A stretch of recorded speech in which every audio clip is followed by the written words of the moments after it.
Delle ricette della tradizione, oltre al sapore, spesso mi piace anche la storia che c'è dietro. E la ricetta che facciamo oggi, il cacio all'argentiera, ha una storia davvero molto simpatica che adesso vi racconto.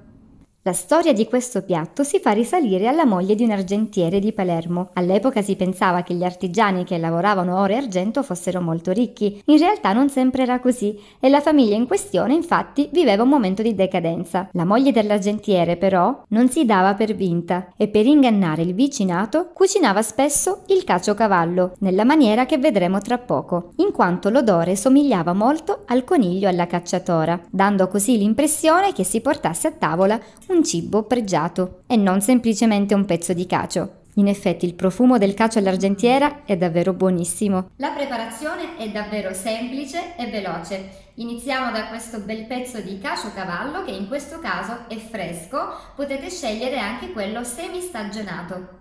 Il consiglio che vi do è di tagliarlo a fette abbastanza spesse, almeno 1,5 cm. Proprio così. Dopodiché, in una padella antiaderente, scaldate un filo di olio, davvero poco, e lasciate imbiondire l'aglio.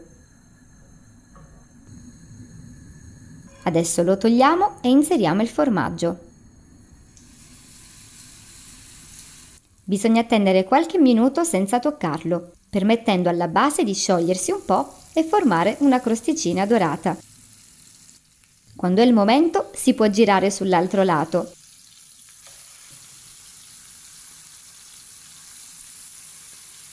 E a questo punto aggiungere un pizzico di sale. Nel caso di un caciocavallo semistagionato potete anche evitare perché è già abbastanza saporito. Mettiamo anche un po' di pepe nero macinato, origano a piacere e aceto di vino bianco.